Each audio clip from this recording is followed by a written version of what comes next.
আমরা সবাই এখানে এসেছি সংসারের ত্রিতাপ জ্বালা দূর করার জন্য। ত্রিতাপ জ্বালা দূরীভূত হবে এবং মহাপ্রভুর চরণে আমাদের শুদ্ধ ভক্তি হবে। সর্বস্ব সঁপে দিয়েছে, গোবিন্দ চরণে সর্বস্ব সঁপে দিয়েছে, পুত্র শোক তাদের কাছে কিছু না। যদি বলেন প্রমাণ,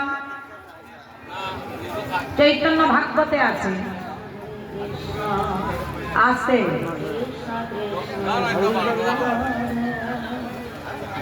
আপনারা সবাই জানেন মহাপ্রভু কার বাড়িতে কীর্তন করতেন? নবদ্বীপে অবতীর্ণ হয়ে প্রথমে 1 বছর ব্যাপী কীর্তন করেছিলেন। কার বাড়ি? শ্রীবাসের বাড়ি। আচ্ছা, এত ভক্ত নবদ্বীপে মহাপ্রভুর ছিল, কোন ভক্তের বাড়িতে না করে শ্রীবাসের বাড়িতেই কেন করলেন? পুরো 1 বছর ব্যাপী কীর্তন করেছিলেন। প্রথমেই নবদ্বীপে অবতীর্ণ হয়ে পুরো 1 বছর ব্যাপী। কেন? বলে শ্রীবাস যে সেই ভক্ত নয়। শ্রী শব্দে সুন্দর, বাস শব্দে বাসস্থান। বলে যার হৃদয় বাসা কি সুন্দর সেই শ্রীবাস। শ্রীবাস কেমন ভক্ত জানেন? যার আঙ্গিনায় মহাপ্রভু প্রথমে সিদ্ধার্থ নবদ্বীপে অবতীর্ণ হয়ে 1 বছর ব্যাপী কীর্তন করেছে, প্রথমেই শ্রীবাসের বাড়িতে আসতে মহাপ্রভু যখন কীর্তনে করতেন, শ্রীবাস গৌরহরিকে ভালোবাসে দেখুন।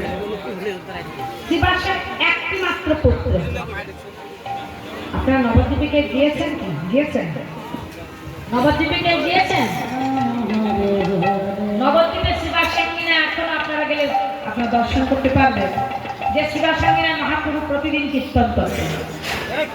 গভীর রাত্রিবেলা 1 বছর ব্যাপী এভাবে কীর্তন করেছিলেন। গভীর রাত্রিবেলা দরজায় কপাট লাগিয়ে, মানে ঘরের কপাট লাগিয়ে, আবার অন্তর্মুখ কয়েকজনকে বলি কেন? চৈতন্য চরিতামৃত মহাপ্রভু ভগবান নিজে বলছেন, কোন যোগে নাহি করি প্রেম ভক্তি দান, ভক্তি বিনা জগতের নাহি অধিষ্ঠান। আগত করি যোগে যুগধর্ম প্রবক্তাইব মাতস্য কীর্তন, আর চারিভাবে ভক্তি দিয়া নাচাই মুক্তি ভুবন। ভগবান নিজে বলছেন যে সবাইকে নাম প্রেম দিয়ে ভাষাবে, নাচাবে।